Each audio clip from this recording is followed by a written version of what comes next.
Bismillahirrahmanirrahim. Assalamualaikum warahmatullahi wabarakatuh. Pemirsa yang berbahagia, akan kami bacakan yaitu tentang keutamaan, keistimewaan umat Nabi Muhammad SAW. Allah Subhanahu wa Ta'ala memberikan kemuliaan kepada umat Muhammad SAW, yaitu satu, dijadikan lemah agar tidak sombong. Yang kedua, dibuat kecil-kecil agar tidak terlalu berat menanggung beban makan, minum, pakaian, dan lain-lain sarana untuk beribadah kepadanya. Yang ketiga, diperpendek masa hidup umurnya agar tidak terlalu banyak kesempatan untuk berbuat maksiat, dosa. Keempat, dijadikan fakir, miskin agar tidak terlalu berat tanggungan hisabnya kelak di akhirat. Yang kelima, dijadikan umat terakhir agar tidak terlalu lama menunggu di alam kubur, karena pekerjaan paling berat adalah menunggu atau menanti. Nabi Adam alaihissalam dalam pernyataannya, 4 kemuliaan yang diberikan kepada umat akhir zaman, yaitu umatnya Nabi Muhammad SAW, yang tidak diberikan kepada beliau, yaitu satu, bertobat di tempat mana saja itu diterima, berbeda dengan aku yaitu Nabi Adam, ditetapkan tempatnya yaitu di Makkah. Yang kedua, tetap diberi pakaian sekalipun bermaksiat dengan telanjang bulat, padahal aku berdosa 1 kali saja langsung dilukar pakaianku atau ditelanjangi. Yang ketiga, sekalipun bermaksiat tidak dijauhkan, dipisahkan dari istrinya, sedangkan aku harus merana, yaitu Nabi Adam merana ketika itu berpisah dengan Siti Hawa. Yang keempat, sekalipun berdosa di luar surga, tetapi ketika bertaubat bisa masuk surga, padahal aku berdosa di surga, dengan segera diusir. Dari Nabi Adam dulu berdosa di surga dan kemudian diusir darinya keluar dari surga. Kamu dengar Bas? Dengar? Sayyidina Ali radhiyallahu berkata, ketika beliau yaitu Nabi Muhammad SAW duduk bersama sahabat Muhajirin dan sahabat Ansor, rombongan Yahudi datang dan bertanya, wahai Muhammad, kami akan menanyakan tentang kalimat-kalimat yang diberikan kepada Musa alaihissalam, yang hanya diberikan kepada Rasul atau malaikat muqarrabin, yaitu malaikat yang terdekat. Sabdanya, bertanyalah. Maka kata mereka, yaitu orang-orang Yahudi, bertanya, terangkan sholat 5 waktu yang diwajibkan kepada umatmu. Maka beliau menjawab, 1, sholat duhur saat matahari condong ke barat, yaitu tergelincir segala sesuatu bertasbih kepadanya.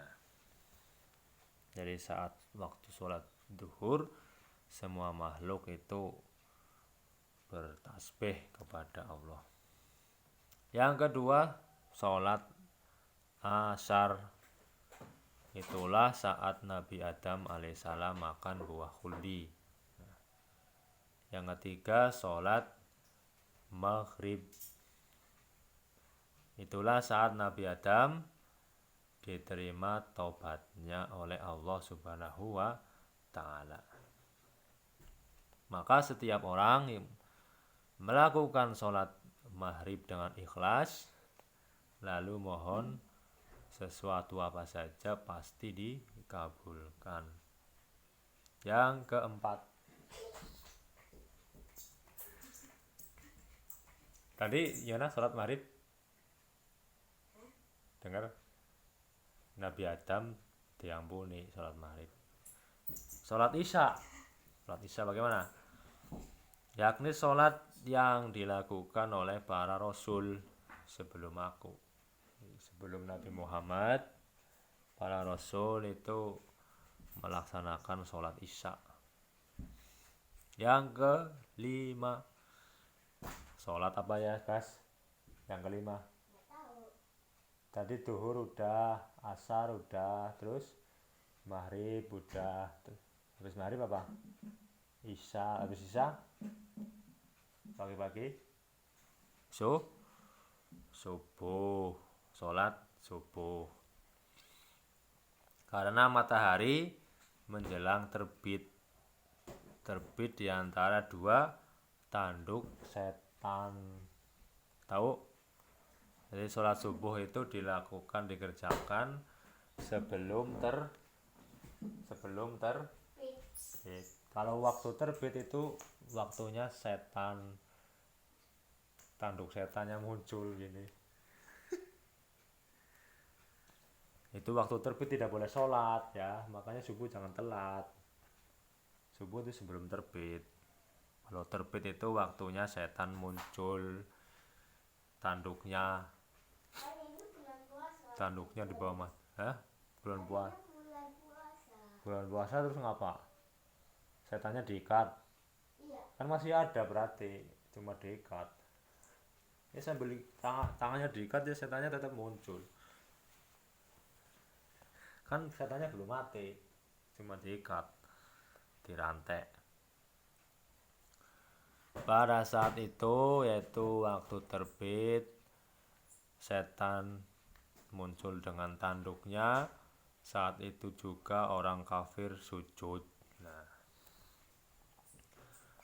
kemudian mereka yaitu orang Yahudi berkata kepada Nabi Muhammad, "Benar engkau ya Muhammad. Lalu bagaimana dengan pahalanya?" Beliau sallallahu alaihi wasallam menjawab, 1. Sholat duhur saat jahanam menyala. Babas? Jahanam apa jahanam? Jahanam itu neraka jahanam, apinya menyala-nyala. Maka orang yang melakukan sholat duhur itu diharamkan padanya uap jahanam kelak di hari kiamat. Di waktu sholat duhur itu waktunya jahanam menyala itu. Yang kedua, sholat asar. Saat Adam makan buah khuldi, maka orang yang melakukan sholat asar diampuni dosanya seperti bayi baru lahir dari ibunya. Beliau yaitu Nabi Muhammad SAW membacakan ayat A'udzubillahi minasyaitonirrajim. Hafidhu 'alas sholawati was sholatil wusta. Artinya peliharalah waktu sholat, terutama yaitu sholat di pertengahan siang, maksudnya asar. 3. Sholat maghrib. Saat Nabi Adam alaihissalam diterima tobatnya, diampuni. Maka orang yang melakukannya dengan ikhlas lalu berdoa pasti diterima doanya. Keempat, sholat isya. Maka kubur itu kan gelap. Lebih dari itu hari kiamat juga sangat gelap. Oleh karena itu orang yang berjalan dalam gelap malam demi mengikuti jamaah sholat isya pasti diharamkan api neraka baginya dan diberi penerang yaitu berupa cahaya ketika melewati sirat atau jembatan. Sirat atau sirat? Jembatan panjang menuju surga namanya sirat. Kelima, sholat subuh. Siapa yang melakukannya secara berjamaah selama 40 hari pasti dibebaskan dari api neraka dan dibebaskan dari sifat orang munafik. Kemudian mereka yaitu orang-orang Yahudi berkata, benar engkau wahai Muhammad, lalu kenapa Allah mewajibkan puasa 1 bulan pada umatmu? Maka jawabannya, Nabi Adam alaihissalam makan pohon terlarang dan makanan itu bersemayan di perutnya selama 1 bulan.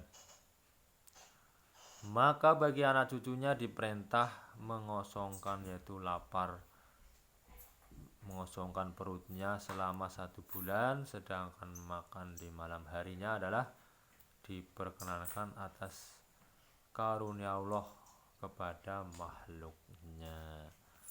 Kemudian mereka berkata, benar engkau wahai Muhammad, lalu coba jelaskan pahala puasa bagi umatmu. Jawab Nabi Muhammad, bagi yang melakukannya diberi 7. Berapa Bas? 7. Yaitu 1 apa? Daging haram di tubuhnya menjadi cair kembali. Kedua, dekat pada rahmat Allah Subhanahu wa taala. Jadi orang yang berpuasa dalam tubuhnya kalau ada makanan haram, daging haram itu mencair, meleleh, dikeluarkan. Seperti yang kedua, dekat dengan rahmat Allah Subhanahu wa taala. 3, diberi amal terbaik oleh Allah. Yang keempat, diamankan dari lapar dan haus. Tiada dasarnya orang mati akibat puasa Ramadan. 5, diringankan baginya siksa kubur. 6, diberi penerang, yaitu berupa cahaya kelak sewaktu melewati sirat atau jembatan. Sirat apa Bas? Artinya Bas? Jembatan apa? Jembatan yang panjang menuju mana? Menuju surga, namanya sirat. Setiap orang itu melewati sirat. Kalau jatuh nanti masuk neraka, makanya harus lewat, harus sampai. Kalau jatuh dari sirat, dari jembatan itu, bawahnya ada api neraka.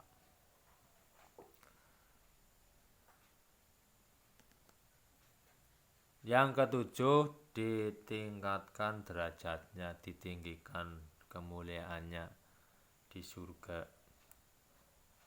Kemudian mereka yaitu orang Yahudi berkata, engkau benar wahai Muhammad, lalu coba jelaskan kelebihanmu atas nabi-nabi yang lain. Maka jawab Nabi Muhammad SAW,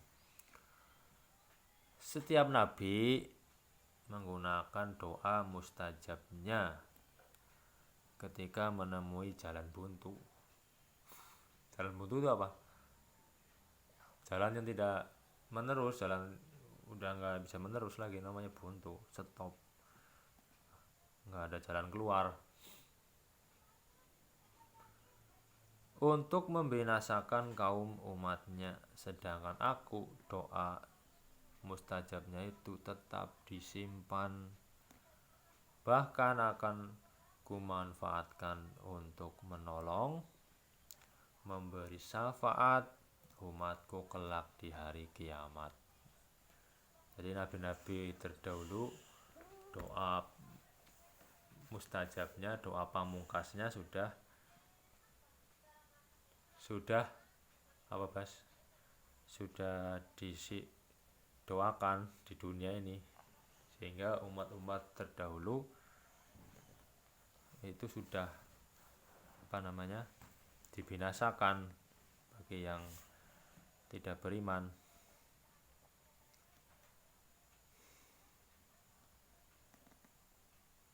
Maka jawab mereka orang-orang Yahudi, engkau benar wahai Muhammad, kami mengakui dengan ucapan asyhadu alla ilaha illallah wa annaka rasulullah. Jadi orang Yahudi itu masuk Islam dengan baca syahadat asyhadu alla ilaha illallah wa annaka rasulullah. Artinya aku bersaksi bahwa tiada Tuhan yang lain kecuali Allah dan engkau rasulnya. Sadaqallahul-azim. Demikianlah keutamaan umat Rasulullah SAW. Mudah-mudahan bisa dipahami. Subhanakallahumma wa bihamdika asyhadu an la ilaha illa anta astaghfiruka wa atubu ilaik. Wassalamualaikum warahmatullahi wabarakatuh.